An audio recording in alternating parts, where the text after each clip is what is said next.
আজকে তোমাদের সাথে কেমিস্ট্রির একটা খুব মজার প্র্যাকটিক্যাল বিষয় শেয়ার করব। দেখো, পিছন দিকে আমি দুটো কাগজ চিটিয়ে রেখেছি, যেটা স্বাভাবিকভাবে দেখে মনে হচ্ছে কোনো কিছু লেখা নেই, একেবারে ক্লিন কাগজ। কিন্তু এইবারে আমি একটা ম্যাজিক দেখাবো, দেখো কি হয়।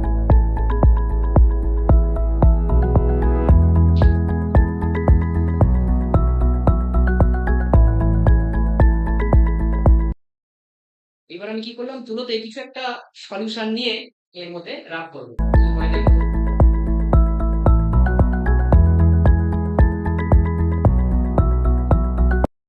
কি হলো, খুব সুন্দর একটা লেখা ফুটে উঠলো। কি লেখা রয়েছে? C for chemistry. এবং এর কালারটা কেমন? Magenta pink colour.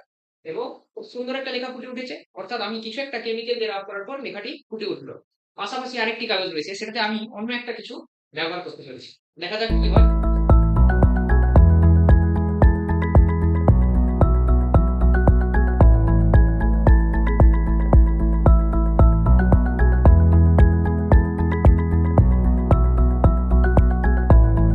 আচ্ছা, এটার ক্ষেত্রেও দেখা গেল একই, আমার একটা লেখা ফুটে উঠেছে একই পিঙ্ক ম্যাজেন্টা কালারের, সি ফর কেমিস্ট্রি। কিন্তু এইবার একটা মজার জিনিস হতে চলেছে।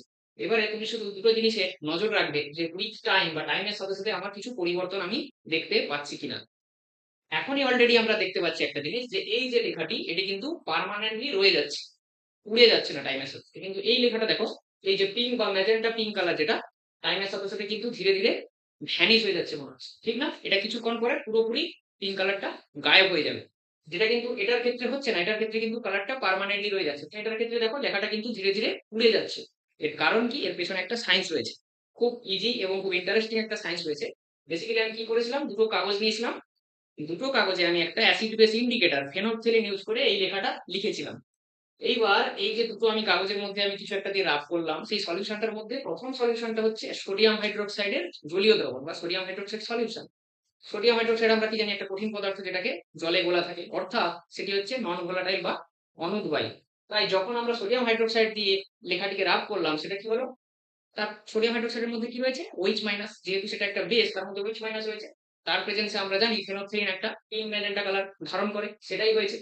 এবং যেহেতু এটা অনুদ্বায়ী, সেই কালারটা কিন্তু স্টে করছে বা পারসিস্ট করে যাচ্ছে। আর এখানে আমি কি ইউজ করলাম, এখানে আমি একটা বেস ইউজ করেছি, সেই বেসটা কিন্তু সোডিয়াম হাইড্রোক্সাইডের বদলে রয়েছে অ্যামোনিয়া। অ্যামোনিয়া আমরা জানি, অ্যামোনিয়া কিন্তু ভোলাটাইল, অর্থাৎ অ্যামোনিয়া টাইমের সাথে সাথে উড়ে যায়, সেটা হচ্ছে উদ্বায়ী।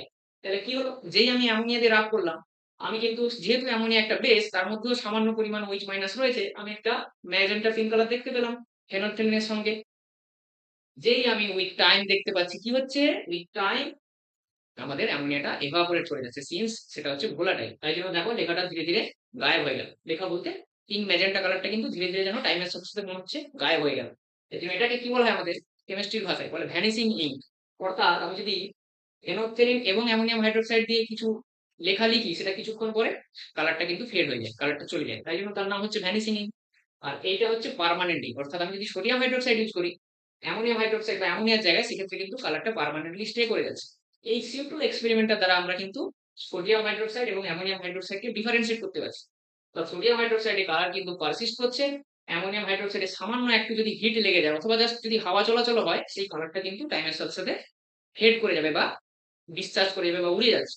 কারণ ওটা হচ্ছে ভোলাটাইল, এটা হচ্ছে নন ভোলাটাইল। তাহলে এটা একটা সিম্পল এক্সপেরিমেন্ট, যার দ্বারা আমরা কিন্তু এই যে আমাদের দুটো বেস রয়েছে, সোডিয়াম হাইড্রোক্সাইড যেটাকে আমরা বলি একটা স্ট্রং বেস, আর অ্যামোনিয়াম হাইড্রোক্সাইড বা অ্যামোনিয়াস একটা উইক বেস, তার মধ্যে কিন্তু আমরা খুব সহজে ডিফারেন্সিয়েট করতে পারছি ফেনolphthalein ইন্ডিকেটর ব্যবহার করে। খুব মজার, খুব ইন্টারেস্টিং একটা সায়েন্স। এটা কিন্তু আমাদের কলেজ বা ইউনিভার্সিটিতেও এটা করে দেখার মতো, বিভিন্ন কনফারেন্স গুলোতে খুব মজার।